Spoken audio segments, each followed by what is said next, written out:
Bienvenidos a todos nuevamente al canal, bienvenidos a Tu Tutor, este espacio donde enseñamos educación financiera y desarrollo personal.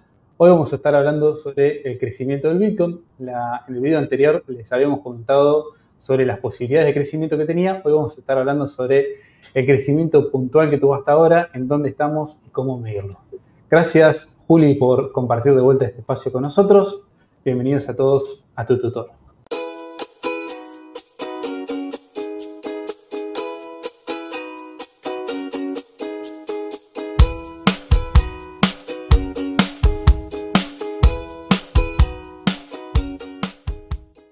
Bueno, Juli, vamos a arrancar el tema con la siguiente pregunta, ¿no? Porque lo primero para empezar si queremos medir algo, tenemos que ponernos de acuerdo en cómo lo vamos a medir, ¿no? Entonces, me gustaría empezar por la pregunta de cómo podemos hacer para encontrar qué indicadores nos permiten medir el crecimiento de Bitcoin. Bueno, lo interesante de entender es que, a diferencia del sistema financiero tradicional, que es bastante oscuro y bastante con poca información, de hecho, cuando uno mira información del sistema financiero tradicional, en general lo que uno está haciendo es está mirando el pasado. El mercado de Bitcoin, o sea, la tecnología de las criptomonedas, al ser en tiempo real y que funcionan 24/7, todas las semanas, todos los días, es muy rico en información, no solamente en información de descubrimiento de precios, sino también en información de seguridad de la red, en información también de qué es lo que está pasando con las monedas, en qué es lo que está pasando dentro de los exchanges, en los equipos de minería.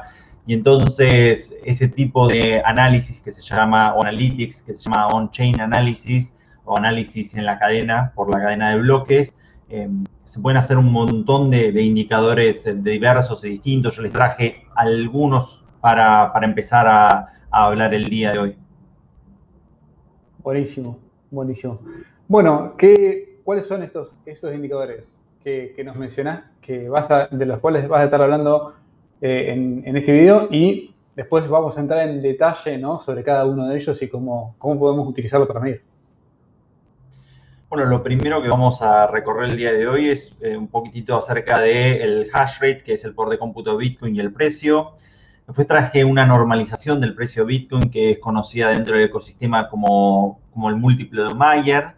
Después vamos a ir un poquitito a cómo relacionar el mercado de Bitcoin con los movimientos de las criptomonedas.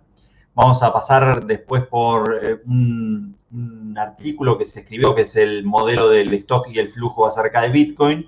Y ya después nos vamos a meter muy de lleno en lo que sería el análisis de Bitcoin en la cadena de bloques, que vamos a estar viendo qué es lo que está pasando en los exchanges, con los mineros y con todas las direcciones de Bitcoin. Perfecto. Bueno, buenísimo. Entonces vamos a empezar por el primer indicador, ¿no? El hash rate. ¿Cómo nos ayuda el hash rate? Primero, ¿qué es?, ¿no? Y cómo lo podemos utilizar para medir el crecimiento de Bitcoin. Justo, casualidad, bueno, la Filmina que nos acompaña es Filmina, acabo de decir, recontra viejo, ¿viste? Van a pensar que vengo de la década, me tomé el DeLorean, ¿no?, para venir por acá.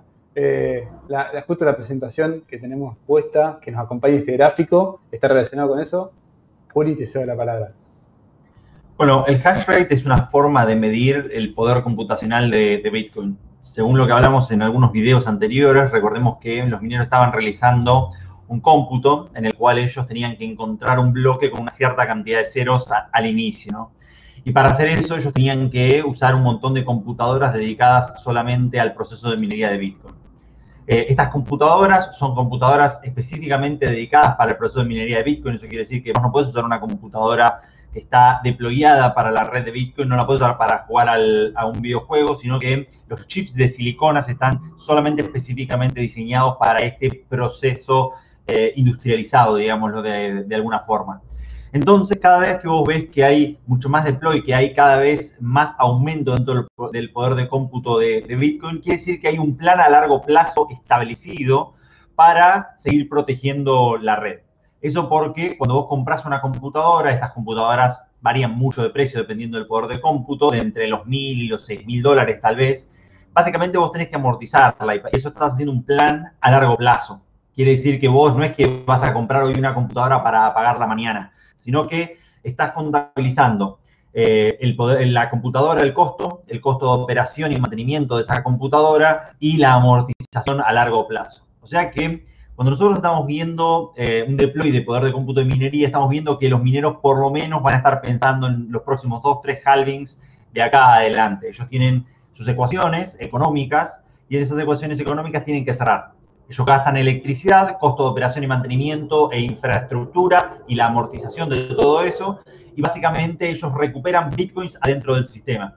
Nadie va a pensar que ellos van a hacer esa cuenta perdiendo plata a futuro, sino que lo que están haciendo es pensando que Bitcoin va a seguir apreciándose, va a seguir creciendo en valor, y entonces lo que están tratando de hacer ellos es conseguir Bitcoins ahora para poder en un futuro venderlos y recuperar la amortización.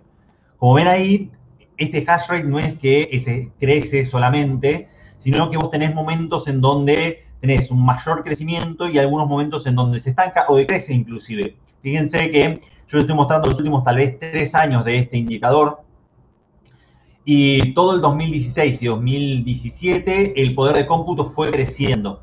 Y cuando tuviste el estancamiento de precio durante el 2018, estancamiento y decrecimiento de precio, digámoslo así, tuviste la caída de Bitcoin de un tal vez 80%, desde 20.000 a 3.000. Y bueno, ahí el poder de cómputo no solamente se detiene, sino que inclusive tuvimos que los mineros fueron apagando algunas computadoras en la parte de cuando cayó hasta $3.000.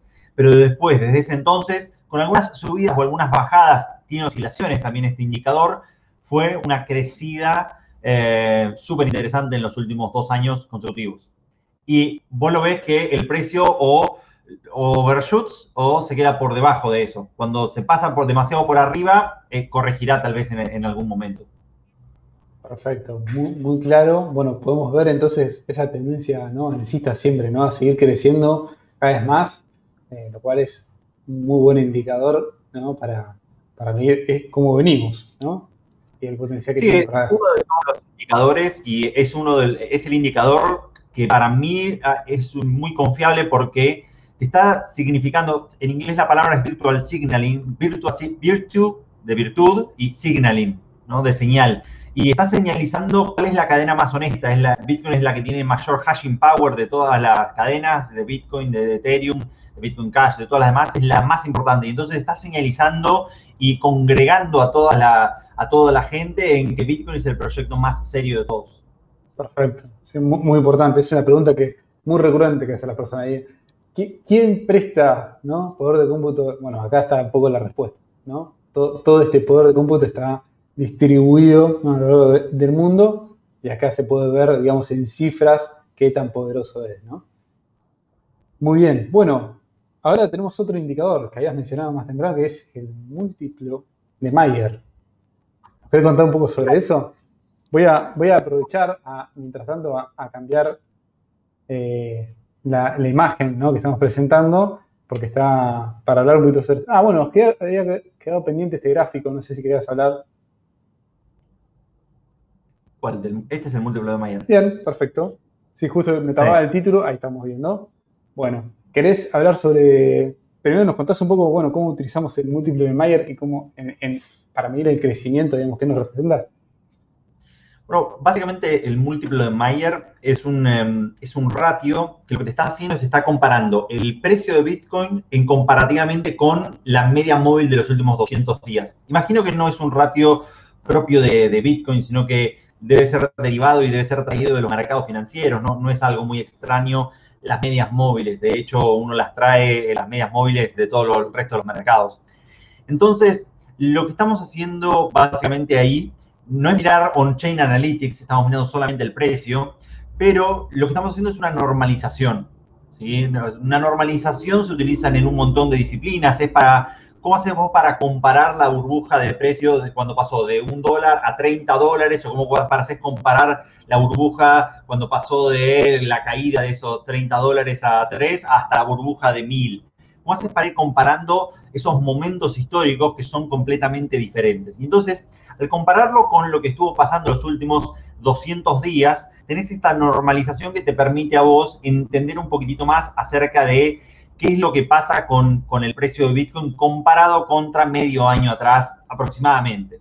Entonces, Si vos mirás en este caso, yo solamente traje el crecimiento del 2016 y 17 y ver dónde estamos hoy en el 2020 y 21. Entonces, durante mucho tiempo del 2016 estuvo cercano a la unidad, o sea, básicamente lateralizando con respecto a la media móvil de los últimos 200 días. Y después tenés 3 momentos de crecimiento muy pactados, que es en general hacia el final, ¿sí?, del crecimiento de Bitcoin, de esta adopción rápida que vos ves dentro de este ecosistema. Y entonces lo ves en junio, ¿sí?, en donde Bitcoin se separa muchísimo de la media móvil de 200 días. En ese caso toca casi las 2 veces y media. Después hay una retracción, en este caso había mucho, lo que dicen FOMO, FUD, era esa la palabra, Fear, Uncertainty and Doubt, miedo, incertidumbre y dudas. En general decían que China iba a banear las criptomonedas, había noticias raras, y entonces el mercado básicamente se retrae, mucha gente vende. O sea, para mí las noticias no tienen nada que ver, simplemente tiene que ver con quién está comprando, quién está vendiendo, nada más. Después vuelve a subir el precio, ¿sí?, hacia septiembre, y cae otra vez abajo de 2 en el por unidad, y tenés la última etapa del bull market, ¿sí?, que en este caso llega hasta 3,5 más o menos las veces de la media móvil, y entonces es un indicador que te permite a vos, para aquellos fanáticos de las ondas de Elliott, los fanáticos de las ondas de Elliott siempre proponen que el mercado sube en 5 ondas, donde vos tenés una onda 1, la corrección 2, después tenés una subida 3, 4 y la quinta. En general ellos dicen que la tercera es más grande que la quinta. En este caso lo que demuestra es que la quinta fue más grande que la tercera porque se separó 3 veces y media que el mercado. Si vos pasás, vas a ver dónde estamos hoy en el múltiplo de Mayer, ¿sí? En el múltiplo de Mayer, cuando cayó el año pasado a marzo, estuviste en general casi en 0.5, o sea, de la media móvil de 200 días abajo en la mitad. Entonces, es un buen indicador cuando el múltiplo de Mayer está abajo de 1, de comprar directamente. Y si está abajo de 0.5, lo vamos a ver después, muy pocas veces en la historia ha estado, creo que abajo de 0.5 nunca ha estado Bitcoin ahí. O sea que es un muy buen indicador en ese sentido para entender qué es lo que está pasando y cuándo decir, bueno, compro algo de estas criptomonedas. Y fíjate que después tuviste un crecimiento súper estable. O sea, con respecto a los 200 días empieza a subir, ¿sí?, se recuperó el mercado y después empezó el crecimiento estable, que eso lo ves desde mayo hasta en adelante, o sea, desde el halving en adelante, lo ves crecer, lo ves crecer, lo ves crecer, siempre un poquitito arriba de la media móvil de 200 días. Capaz que caía, pegaba la media móvil de 200 días y seguía creciendo. Y bueno, tenés 2 etapas muy marcadas ahora. Fíjate que subió hasta 2.8, se separó, eso creo que fue la primera subida de diciembre. Cayó el mercado, llegó hasta 42. Después se retrajo hasta 30.000, lo ves ahí. Subió hasta 58, no fue una separación tan grande en por unidad comparado contra la separación de $42.000 y volvió a caer 44, una cosa así, y ahora estamos en una etapa de nueva consolidación. Yo esperaría que en algún momento consolide un rato y en algún momento vamos a ver esa última oleada en donde esto se separa muchísimo de los últimos 200 días y sería como el final del mercado del bull run. Y después de eso viene una corrección siempre en general. Pero bueno, si el mercado está arriba de 3 en esta separación, tal vez no sería extraño decidir desarmar algún poquito de las posiciones que uno tiene. Yo soy un hodler eterno, no me molestan estas cosas, pero para aquellos que les gusta tomar ganancias en el mercado, es una posibilidad en ese caso.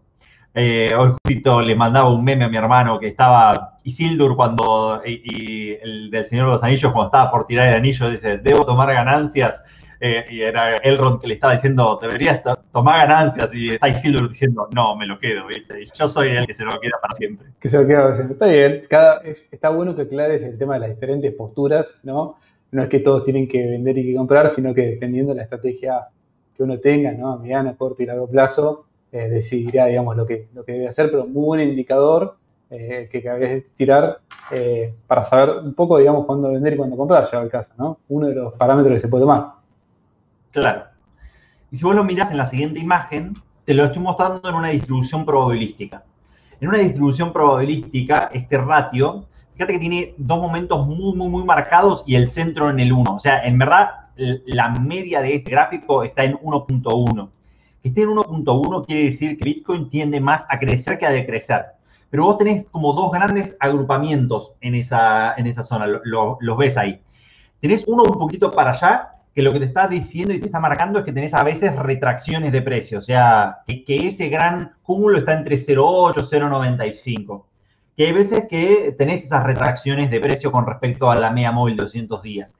Y después tenés ese pico monstruoso en 1.15, si mal no recuerdo, que es el valor directamente. Entonces, Bitcoin a la larga tiende a crecer, siempre. Pero después tenés puntos donde está en la cola para la parte chiquitita, tenés ese 0.5 que te decía. Si vos ves el múltiplo de Mayer en 0.5, comprá. Es una hermosa oportunidad que se da pocas veces en la historia de Bitcoin, porque lo ves ahí en la altura de ese punto, Sí. que pronto te dice, bueno, tenés un risk reward, o sea, un riesgo recompensa muy bueno, porque el riesgo de que siga bajando más es muy poco. En la historia abajo de ese valor no hay valores registrados. Y después tenés toda la ganancia que podés tener para ir hasta arriba directamente. Claro. Y lo mismo cuando estás arriba de los precios. Este múltiplo de Mayer está contabilizando también las burbujas del 2013 y la del 2011, que al ser un mercado tan chiquitito en ese momento Bitcoin, lo que veías ahí era que tenías separaciones grandísimas con respecto a los 200 días. Entonces tenés hasta valores que se van por arriba de las 5 o por arriba de 7 unidades. En las últimas burbujas ha quedado ahí en 3,5 más o menos. Entonces, siempre que estés en este indicador, en esos valores, bueno, uno sabe el riesgo recompensa estadístico que ha hecho. No quiere decir que no pueda seguir subiendo, no quiere decir que no vaya a suceder, la bola de cristal uno no la tiene, pero uno sabe el riesgo recompensa que está marcándote ahí, porcentualmente. Perfecto. Entonces, como regla, entonces seguimos, por debajo de 1 se compra, ¿no? Sugerencia, digamos, para comprar. Si está en 0,5, aprovechá. Y claro, por debajo de 1, promediamos las compras. DSA, ideal, sobre todo si tenemos un poquitito más de plata, claro. Sí o sí. Está en 0.5, como fue marzo del año pasado en esa caída de todas las bolsas mundiales. Creo que tocó 0.6, 0.5. Fue hermoso haber hecho esa apuesta ahí. Y bueno, si tenías algunos dólares acurrucados, para mí fue el mejor momento para comprar. Claro, perfecto. Perfecto. Clarísimo, Juli. Bien. Voy a poner, ojo, sí. Arriba de 1 también es un buen momento para comprar. No quiere decir que no haya que comprar. Yo voy promediando arriba de 1. Claro, está muy bien. Está muy bien, la verdad. Como bueno, vos siempre decís, siempre es buen momento también para comprar Bitcoin, digamos, ¿no? Si lo mirás a largo plazo. Claro, siempre es un buen momento. Tal vez no sea el mejor, como dice Rodo, en este caso. Exactamente. Bueno, ¿seguimos con el siguiente indicador o no? Que tiene que ver con valores de mercado y valor establecido, ¿no? Claro. ¿Cómo influye esta comparación en el precio del Bitcoin? Perdón, en el crecimiento de Bitcoin. ¿Cómo nos ayuda a medirlo? Bueno, al tener un listado de todas las transacciones de Bitcoin, ¿sí? Lo que vos tenés en ese caso es un montón de información acerca de cuál era el precio y de esa moneda cuando se movieron en cierto bloque. Vos podés eso correlacionarlo estrictamente. Vos decís, bueno, este último bloque movió tanta plata equivalente en dólares. Y no son los mismos los bloques que se movían en el 2010, donde Bitcoin valía 0, literal, que un bloque que se mueve hoy a Bitcoin a $50.000. Entonces, lo que estamos viendo ahí es cuánto es el valor de Bitcoin, que lo vemos en la línea más fuerte, y después en amarillo el valor establecido, que lo que te está haciendo en ese caso es simplemente decirte, bueno, las criptomonedas que se movieron en el 2009 no tienen mucho valor porque era un juego de criptógrafos, y las monedas que se fueron moviendo en el 2013 tienen un poquitito más de valor porque se estaban moviendo ya con algún cierto tipo de actividad económica, y las monedas que se movieron en el 2017 van aportando cada vez más, y entonces vos vas traqueando eso y vas viendo en general, cómo va creciendo si este valor establecido. Por eso es un valor establecido porque es a lo largo del tiempo. Entonces, cuando vos estás abajo del valor establecido, fíjate que lo podés visualizar también en el 2014. Ves que hay veces que el valor de mercado pasa por debajo del valor establecido. Claro. En el 2014. Tenés una etapa de acumulación. Ese es un momento perfecto para comprar criptomonedas. Porque significa que con respecto al valor establecido, el valor de mercado está debajo. O sea que podrías ganar, o sea, tendrías un upside para arriba bastante bien. Y fíjate que si vos compraste ahí en el 2014, tenés todo el upside hasta el 2017. Cuando ya estás en ese indicador por arriba del valor establecido, bueno, depende de cuánto se puede separar en ese caso, ¿sí? Cuánto se separa uno con respecto al otro. Entonces, tomemos los últimos dos valores de los últimos dos crecimientos muy grandes, que es en el del 2013 y el 2017. Claro. El valor de mercado llegó a 1100 y el valor establecido llegó a 523 cuando llegó a ese valor, ¿sí? Eso quiere decir que te separaste un poco más de 2 veces entre el valor establecido y el valor de mercado, o sea, el de mercado con respecto al establecido. En 2017 llegó a 19.500, ponele, y el valor establecido llegó en ese caso a casi 5.000, 4.900. O sea, te separaste 4 veces, ¿sí?, con respecto a este valor. Ahora, en particular, estamos a $57.000 y el valor establecido está en 16.000. O sea, estás un poquitito menos de 4 veces entre uno y otro. O sea que podríamos seguir teniendo más upside, podríamos no. En algún momento podríamos ver que esto se retraiga tranquilamente. No, yo creo, por los indicadores que veo, que todavía sigue habiendo, por otros de los indicadores que vemos, podemos tener todavía más upside todavía para seguir aumentando. Bien, bien, bien. Importante. Si mirás en la slide siguiente, se puede construir un ratio, ¿sí?, una correlación, un cociente entre ambos, entre estos dos valores. Fíjate que es el mismo grafiquito que estábamos viendo en la parte de atrás del gráfico. Vos ves el mercado y el Realized Market Cap, o el valor establecido. Y abajo lo que vos tenés son 2 zonas, ¿sí?, de compra. Una abajo una zona de compra, arriba una zona de venta. Y fíjate que esto que se llama Market Value to Realized Market Value y la Z es de desviaciones estándar, lo que te dice es cómo estás desviado, ¿sí?, en este caso con desviaciones estándar entre unos y otros. Y fíjate que vos podés ver en ese caso, en la del 2017, las 3 ondas tranquilamente las podés ver. Fíjate que tenés una primera subida, una corrección, una segunda subida que sigue manteniendo y después tenés el último de todos los picos. Claro. Y bueno, tal vez ahora está, no sé si contabilizar, fíjate que vos tenés 2 piquitos. Tal vez esto fue la primera onda, tengamos una corrección, una segunda onda, y después tengamos, ¿sí?, más cercano a diciembre o octubre, el final de año en general, siempre para las acciones, para todos los mercados es bueno, se llama el efecto de Navidad, y bueno, tengamos ese pico de precio con respecto a Bitcoin. Espectacular. Bueno, Juli, ahora nos toca ver el tema del crecimiento, seguimos con el crecimiento de Bitcoin y vamos a utilizar ahora como indicador el tema de stock y flujo, ¿no? Que el gráfico que tenemos presentado habla un poco de eso. ¿Querés comentar cómo podemos utilizarlo a este indicador? Sí, en general el indicador del Stock to Flow Model es un indicador que hizo, bueno, un artículo de internet, obviamente. La persona que lo creó es un anónimo que se llama Plan B. Es anónimo porque él se dedica también a otros tipos de mercados y entonces no quería que su pasión por Bitcoin o su investigación con respecto a Bitcoin lo influyera dentro de su actividad económica.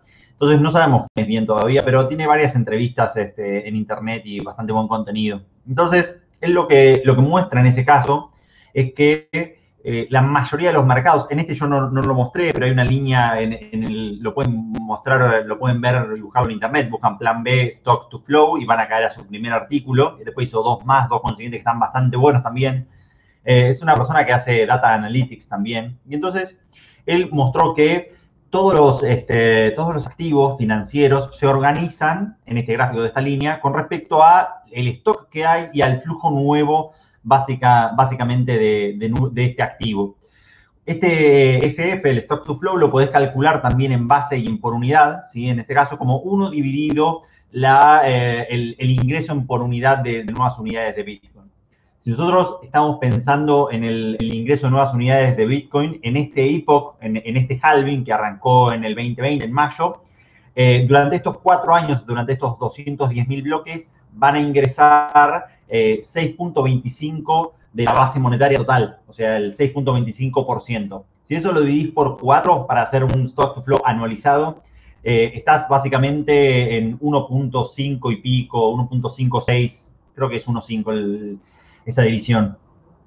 Eso quiere decir que cuando vos haces 1 dividido ese número en por unidad, 1 dividido 0.01 y esos numeritos, te da que la dureza de Bitcoin, ¿sí? O sea, el stock to flow de Bitcoin, cerca a 62, 64, dependiendo de cómo contabilices el stock, porque no es lo mismo el stock al principio que al final de estos 4 años.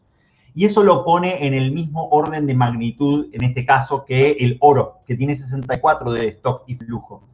O sea que Bitcoin en este halving, en este epoch, podría tal vez tocar lo que sería el mercado del oro, en ese sentido. Claro. O sea, más o menos, o en ese orden de magnitud. Fijémonos que cuando él lo escribió en el 2019, en pleno bear market, la gente cuando él lo publicó, ni a palos esto va a valer 50.000 monedas, 50.000 dólares por cada una de las monedas. Y la clavó en el ángulo.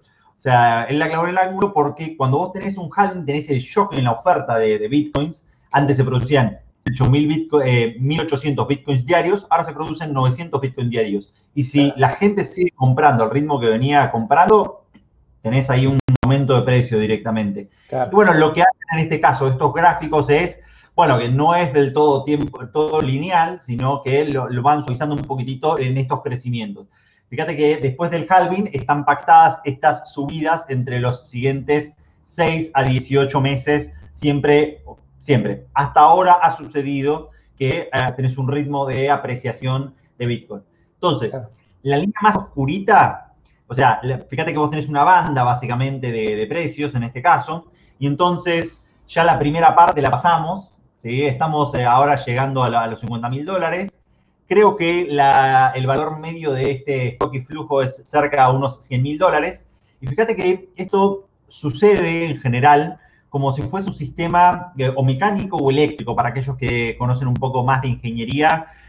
Cada vez que vos le das una función impulso a un sistema mecánico o eléctrico, si te das masa, resorte y amortiguador, o un RLC, serie, cada vez que volvés a una función impulso, después lo que le pasa es que oscila, ¿sí? O sea, tenés un overshooting y después oscila con respecto a dónde se establece ese precio. Pues es algo súper interesante de comprenderlo, sobre todo si uno comprende qué es lo que va pasando. Y entonces, en este caso, nosotros no conocemos la función impulso de las criptomonedas, porque la función impulso es cuánto influjo de dinero va a haber hacia adentro de este mercado. Pero vos fíjate que lo vas viendo, cómo vos tenés el influjo de dinero y después oscila con respecto al stock to flow model. Después tenés el influjo de dinero y después oscila con respecto al oscilador del stock y el flujo. Bueno, ¿cuánto va a llegar por arriba de esto? No sé.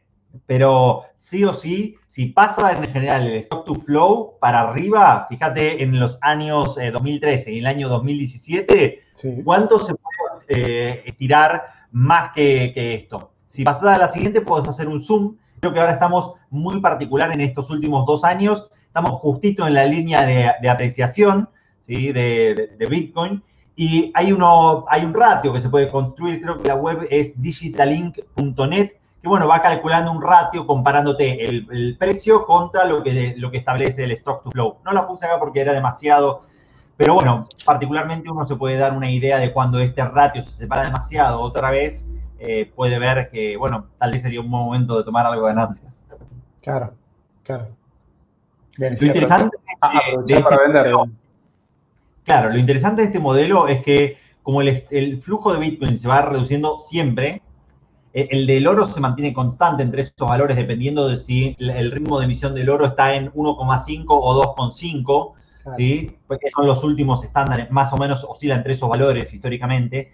En cambio, Bitcoin, a partir del próximo halving, y esto es lo interesante, va a ser un ritmo de emisión mucho menor que el del oro. 0.75 anualizado. Claro. O sea que en ese caso, Bitcoin para los próximos halvings, no me sorprendería ver precios estrambóticos de las criptomonedas. Claro, claro, claro. Por la escasez, obviamente, en la emisión que va a haber. La ¿No? escasez y los efectos de red de Bitcoin, o sea, Claro. el poder de cómputo, los nuevos usuarios, el código que es extremadamente seguro hoy por hoy, Claro. cada vez más exchanges, más wallets, todos esos efectos de red. O sea, si bien vos podrías copiar Bitcoin y tener tu propio Bitcoin, el Bitcoin Ale, por decirlo de una forma, los efectos de red no se pueden copiar y pegar. Y eso es lo que lo hace algo tan interesante y tan atractivo. ¿Y cuándo sería ese próximo hito?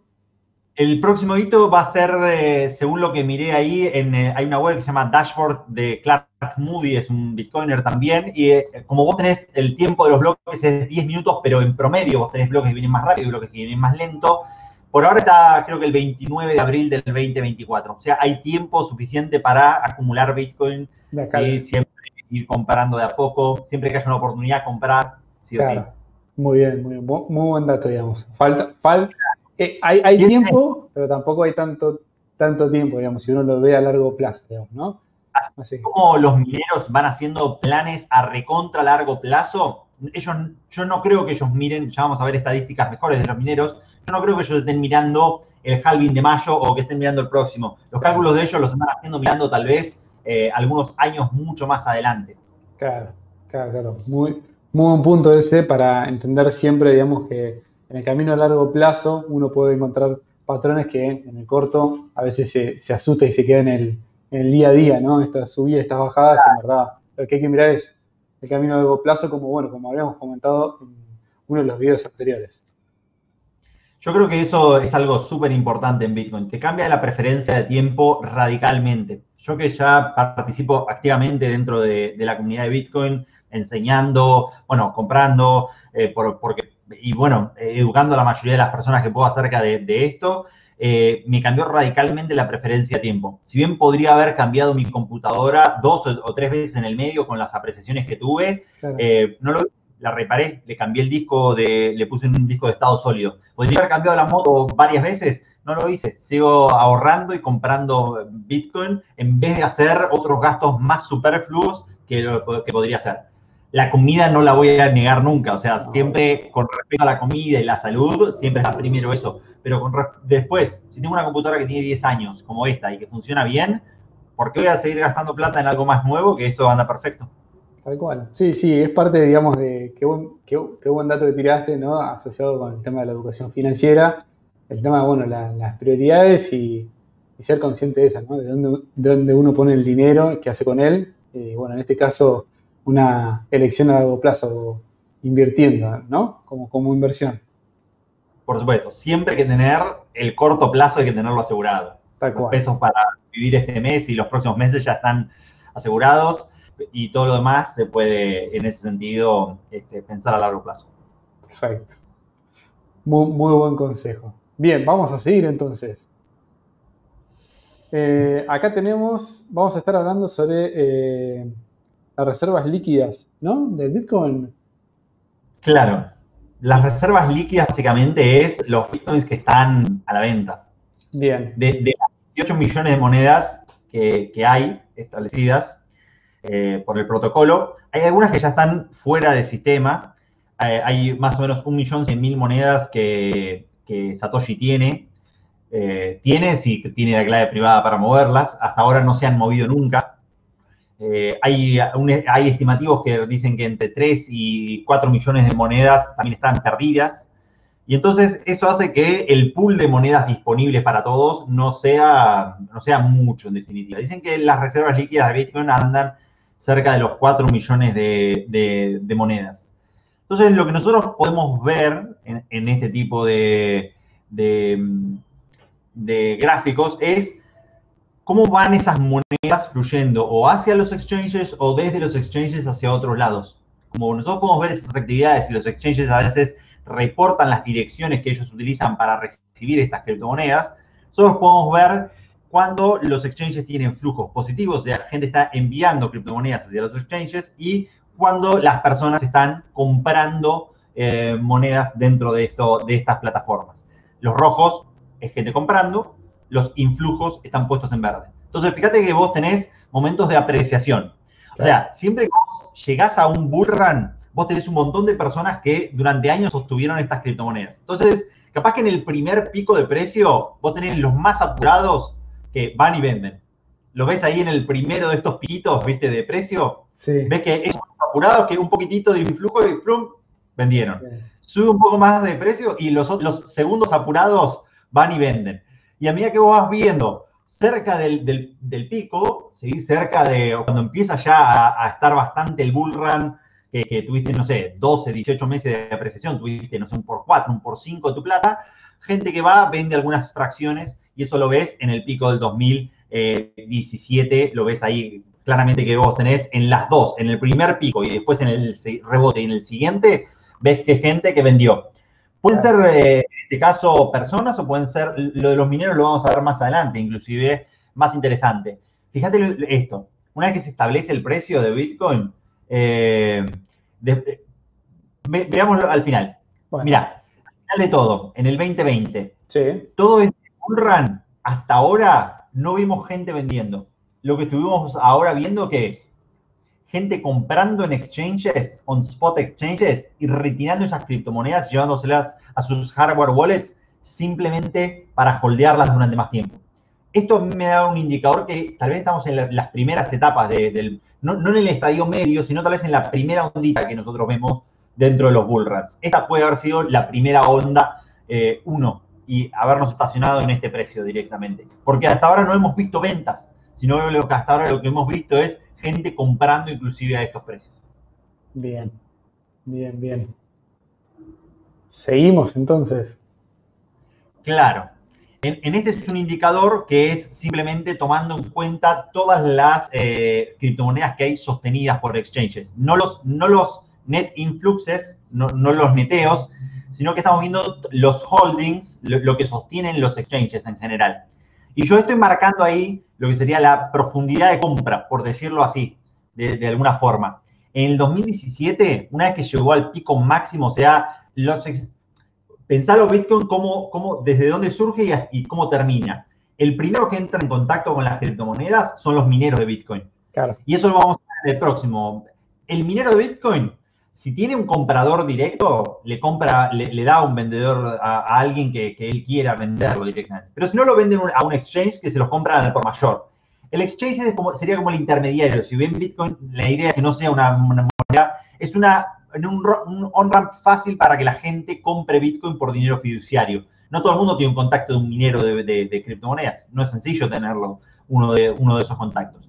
Entonces, vos fíjate que después de la depreciación del 2013, vos tenés que los exchanges estuvieron comprando y estuvieron adquiriendo esas criptomonedas. Los exchanges le dan plata a los mineros compran equipamiento nuevo. ¿Se entiende un poquitito cómo funciona? El equipamiento nuevo lo que hace es más seguridad a la red. Tenés indicadores on-chain que están mostrando todo el tiempo que hay más seguridad, hay más usuarios, hay más exchanges. La apreciación va a seguir sucediendo en estos ritmos.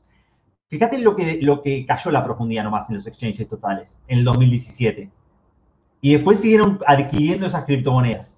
Claro. Fíjate lo que está cayendo ahora, la profundidad ahora en este último año.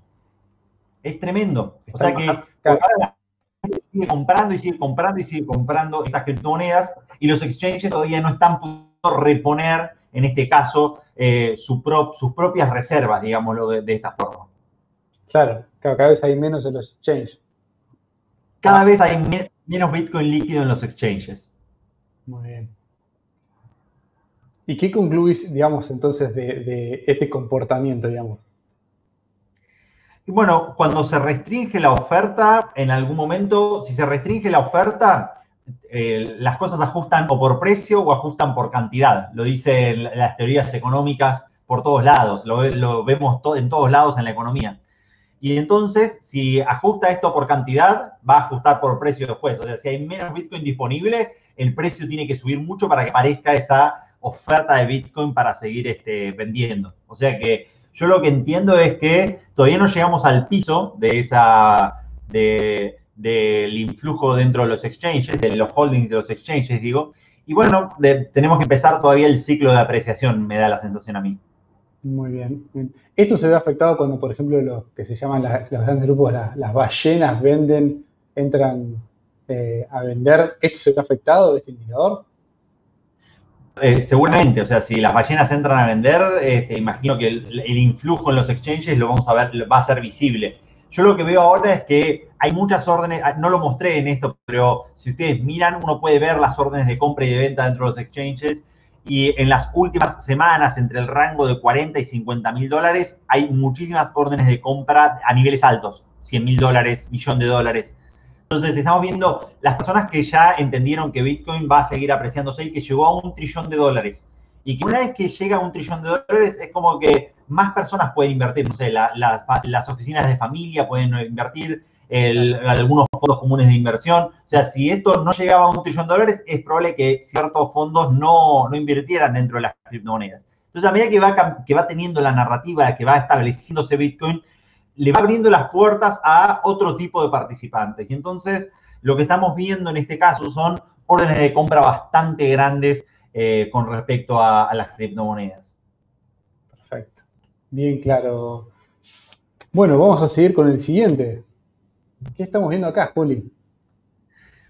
Bueno, esto era lo que yo les comentaba. Como en cada uno de los bloques de Bitcoin, uno puede ver la base monetaria. La primera de todas las transacciones de cada uno de los bloques es la generación de nuevos Bitcoins. Nosotros podemos ver si los mineros de Bitcoin dejan esas monedas en esa dirección o si los mineros las gastan en esas direcciones. Como Bitcoin es una larga cadena de todas estas transacciones, esa es una actividad que nosotros podemos verlo. Y entonces podemos entender nosotros si los mineros están ahorrando en Bitcoin, por decirlo de una forma, o sea, si el minero decide sostener estas criptomonedas y pensar que va a haber una nueva apreciación, o si el minero está vendiendo estas criptomonedas para la operación a largo plazo o para deployar nueva infraestructura. Entonces, si mal no recuerdo, estamos viendo este gráfico desde marzo del año pasado hasta la última semana. Lo pueden ver en Glassnode, como se ve ahí atrás en la marca de agua. Sí. Y entonces, fíjense que cuando empezó la apreciación de las criptomonedas y llegaron, creo que el precio era $10.000, empezaron algunos de los mineros después de la caída hasta $3.000, algunos mineros empezaron a vender algunas fraccioncitas de estas criptomonedas. Simplemente como para asegurarse tal vez la operatoria durante el año 2020 o porque tenían que deployar nueva infraestructura o por alguna razón. Y después lo que vimos fue durante todo el año, ¿sí? Ni influjos ni ellos vendiendo. Fíjate que estuvo bastante neutral. Y durante el final del año lo que estuvimos viendo es que restringieron la oferta de Bitcoin. O sea, son ellos no vendiendo nada de ninguna de las criptomonedas. Entonces, lo que hubo un ritmo de apreciación, ¿sí? Y durante diciembre, que pasamos de valer, no sé, $10.000 a $40.000, $50.000 o $20.000 a $40.000, los mineros ahí diciendo, bueno, ahora me voy a asegurar, ¿sí? Toda la operación futura tal vez de los próximos 2 años, ¿sí? O lo que sea necesario. Claro. Fíjate que después empezaron a restringir un poco más la oferta de las criptomonedas, ¿sí? Y donde saqué este screenshot, que debe haber sido un par de semanas, tuviste el primer día o la primera semana, fíjate que es una pequeña barrita en verde. Claro. ¿La ves al final? Sí, bueno, al final del todo. Sí. No vendieron criptomonedas o sea, fíjate que ahí tuviste las dos correcciones de Bitcoin, tuviste la corrección de 40 a 30. Es fácil, o sea, cuando la gente dice, no, ¿por qué corrigió de 40 a 30? Porque los mineros estaban vendiendo, hay más oferta que demanda. Claro. Claramente, o sea, la gente lo asocia a noticias, a que Elon Musk vendió, a que hay más oferta que demanda, ¿no? Es este tipo de cuentas y hoy uno lo puede ver con On-Chain Analytics. Y bueno, ahora lo que vimos al final también, fíjate que después ellos restringieron bastante más la oferta, subió hasta 58 y ahí vendieron un poco más y por ahora estamos, en este caso, ahora asumiría que tal vez vamos a pasar por un par de años, no sé si un par de años, no sé bien qué es lo que van a hacer los mineros, no tengo la bola de cristal como siempre, pero tal vez ellos decían, bueno, ya tengo asegurada ahora la operación por un par de años, vamos a dejar simplemente de vender criptomonedas. Bueno, tendremos el ciclo de apreciación del bull run a pleno que se ve siempre. Claro. Bueno, muy buen dato también, ¿no? Ver el comportamiento de los mineros, que son obviamente los que crean estas monedas. o mejor dicho, los que prestan su poder de cómputo para crear las monedas, ¿no? Claro. Nos permite indicar cuándo es un momento donde vamos a poder adquirir con mayor facilidad de última las monedas. Y muy buen dato el que tiraste anteriormente también, de que hay muchas órdenes de compra esperando ser ejecutadas a un determinado precio y todavía no se ejecutaron, ¿no? Lo cual indica la escasez que hay en este momento, disponibilidad líquida de las criptomonedas. Punto importante. Tenés demanda reprimida y a veces tenés oferta reprimida de Bitcoin. Claro. Entonces, cuando los mineros ahorran, vos tenés oferta reprimida de Bitcoin. Y a veces cuando vos estás, no sé, Bitcoin pasó de 10.000 y la gente dijo, bueno, esto capaz que cae de vuelta y yo voy a comprar, y después subió hasta 20.000 y vos tenés ahí demanda reprimida. Demanda reprimida es porque alguien le agarra el FOMO porque dijo, listo, voy a comprar más barato, y en definitiva termina comprando más caro y entonces hace el efecto contrario. Claro. Entonces, fíjate que a veces, en el principio, cuando ellos vendieron un montón, el precio siguió subiendo, inclusive más. Lo ves ahí que se ve en la primera parte del primer bloque rojo. Bueno, eso es porque tenías demanda reprimida. O sea, la gente decía, no, esto va a corregir, esto va a corregir. No corrigió y la gente sigue comprando en definitiva. Claro. Sí, después empieza como a corregir, empieza a bajar, ¿no? Y se empieza a normalizar, está bien. Pero duró un tiempo igual bastante importante. Si vemos, digamos, la comparación de los estadios, realmente la parte en la que vendieron, ¿no? Y a gran cantidad, se puede apreciar bien con las líneas rojas, ¿no? Que representan, tienen una magnitud bastante grande. Bien, bueno, llegamos a los últimos gráficos. ¿Qué nos están diciendo este mapa de calor, parece? Parece un mapa de calor. Se llama UTXO, ¿sí? Lo creó Unchained Capital, ¿sí? Es una firma que estudia las criptomonedas y hace data analytics también. Y yo sigo insistiendo con que Bitcoin te da un montón de datos. No solamente puedes mirar a los exchanges, puedes mirar a los mineros, también puedes mirar a los usuarios. Uno puede mirar en ese caso qué tan vieja o qué tan nueva es una dirección de Bitcoin. Como vos tenés un listado de transacciones, se llama Unspent Transaction Output, de ahí el UTXO set. Y entonces lo que vos podés ver es qué tanta actividad nueva tenés dentro de la red. O sea, si vos tenés personas que están ahorrando en estas criptomonedas, eso se ve en las distribuciones más verdes y celestes que tenés en el mapa de calor, ¿sí? En este gradiente. Y en las partes más naranjitas y más rojitas tenés las direcciones más nuevas y cuánta actividad tenés en esas franjas directamente. Entonces, cuando vos vas viendo que el precio aumenta, vos fíjate que hay un montón más de direcciones nuevas que se van generando. Eso claramente es adopción de nuevos usuarios que compran criptomonedas en exchanges, se las retiran en general, tal vez hacia sus cold wallets o generación de nueva actividad directamente dentro de la red de Bitcoin, ¿sí? Y vos fíjate que vos lo vas viendo esas en diferentes oleajes, ¿sí? Fíjate que cuando subió la primera vez, esto creo que es el del 2013, ¿sí? Tenés una primera ola y después abajo otra segunda ola y después tenés un poco de bear market en donde la gente ahorra en estas criptomonedas. Si pasás al del 2017, vas a ver que el patrón se repite exactamente igual.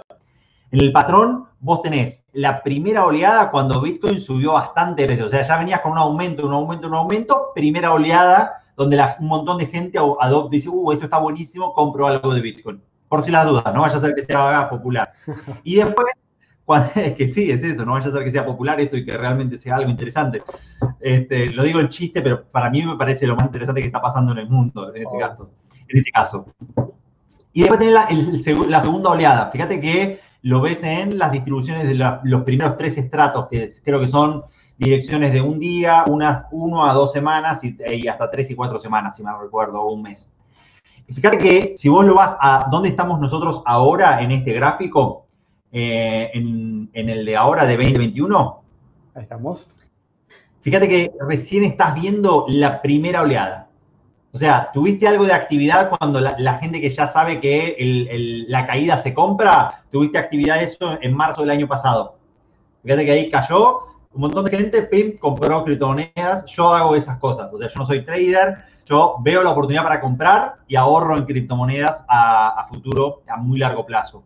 Y después tuviste un decaimiento, ¿sí? Donde la gente siguió con actividad, pero menos que en marzo. Y después, ahora, en esta primera apreciación, tuviste una gran actividad de estas criptomonedas.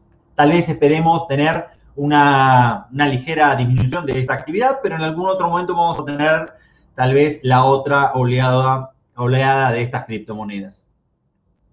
Queda muy bien. Si pasás, o sea, mirando esta Data Analytics, se pueden construir diferentes tipos de ratios, ¿sí? En este caso, lo que estoy mirando, este no es un ratio, sigue siendo algo parecido. En el otro miramos la edad de las criptomonedas y en este caso miramos la edad de las criptomonedas comparándola contra el Realized Market Cap, esto que hablábamos del mercado establecido. Estas se llaman Realized Market Cap Hodl Waves.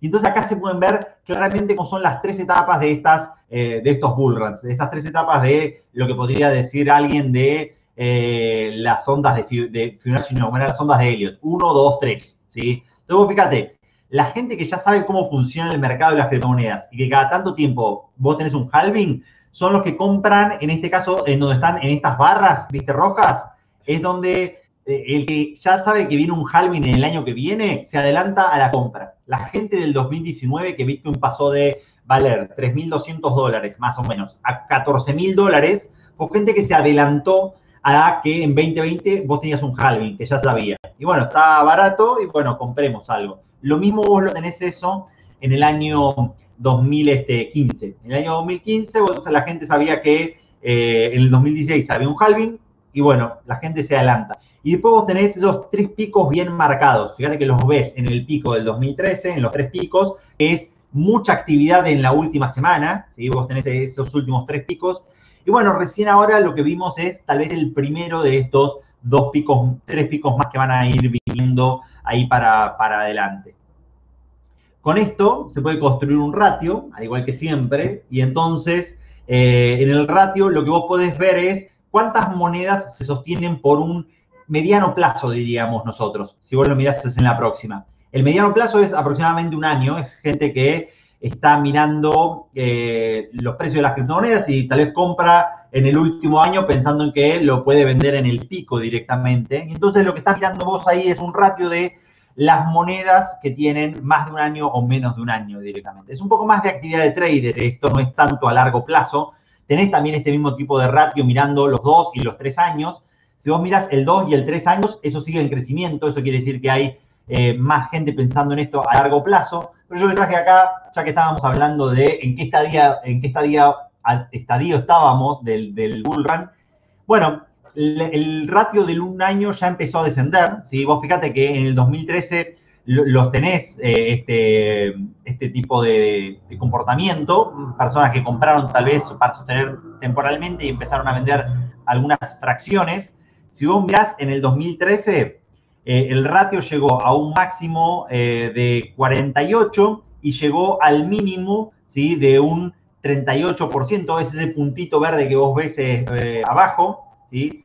En el 2017 después, en verdad en el 2016, el ratio llegó a un 60% arriba y después cuando llegó en el 2017 llegó a una parte de abajo, el máximo llegó en un 44%. Y después empezaste el crecimiento en donde estuviste en un 63%, la gente comprando esto, y ahora estás en un aproximadamente 56%. O sea que, si bien hay personas que empezaron ahora a desarmar algún tipo de posición con respecto a estas criptomonedas, no estarías en los mínimos, en los lugares donde uno vería el pico máximo. Si vos mirás 38, 44, tal vez ahora lo veamos este ratio, el pico máximo del precio, 46, 47, 48 podamos tener ese pico máximo ahí arriba. O sea que todavía queda, por lo menos con respecto a algunos de estos ratios, algo más de movida hacia arriba directamente. Sobre todo teniendo en cuenta de que hay un montón de instituciones que ya empezaron a comprar algunas de estas criptomonedas.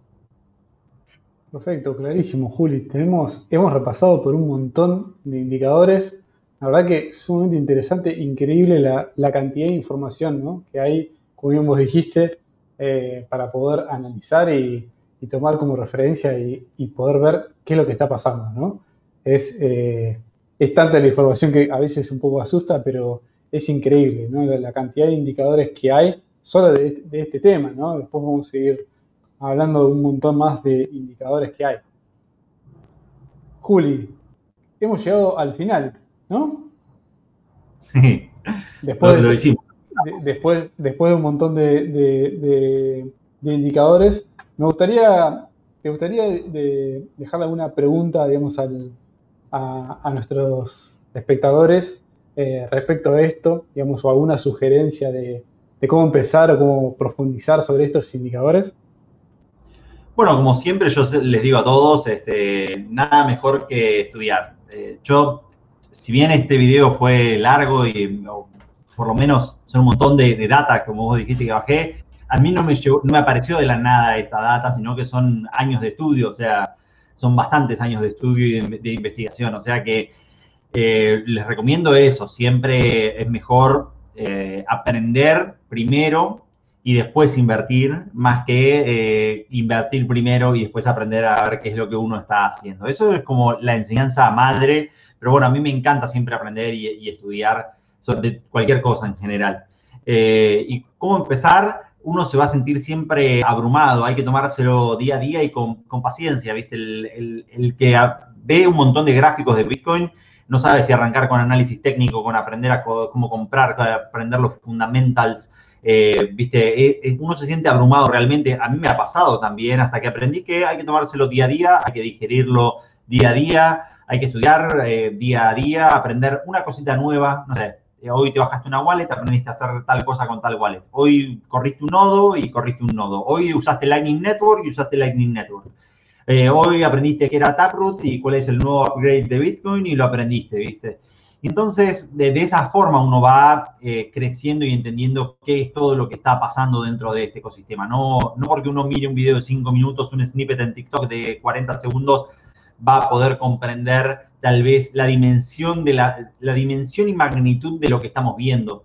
No, estamos viendo un deploy de infraestructura para una moneda transnacional y resistente a ataques de Estado. Estamos viendo la adopción de un montón de personas llegando hasta 100 millones de usuarios.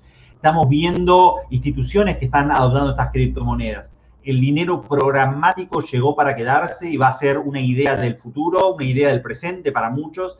Y simplemente hay que ver para adelante, como hicimos el otro día con cómo puede ser esto en un futuro con respecto al precio, también cómo puede ser esto respecto a la tecnología. A mí siempre me gusta pensar ¿te acordás el dibujito? Lo dijiste hoy con las slides, lo dijiste de las filminas. ¿Qué hacen los supersónicos? Yo siempre digo, ¿qué harían los supersónicos ahora? Y hoy lo que estamos haciendo, cuando éramos chiquititos, esto no lo podríamos haber hecho ni a palos. Sin embargo, le di 20 años y llegamos hasta acá. Dale 20 años a las criptomonedas y van a hacer cosas increíbles que ni siquiera las soñamos hoy. Bueno, ahí tenemos otro tema para seguir hablando, ¿no? ¿Qué se puede hacer con toda esta tecnología? Acaba de decir un poco vos, dar el disparador, ¿no? Empezar a entender, creo que la tecnología, lo que está pasando hoy, desde también el potencial, ¿no? Lo que apertura los problemas, algunos desafíos tecnológicos que has resuelto, ¿no? Y bueno, cómo este nicho en el que se empezó a aplicar y cómo se puede seguir aplicando en algunos otros sectores, que tal vez ayuda a clarificar un poco también hacia dónde apunta toda esta evolución, ¿no? Que impacta en lo social directamente, ¿no?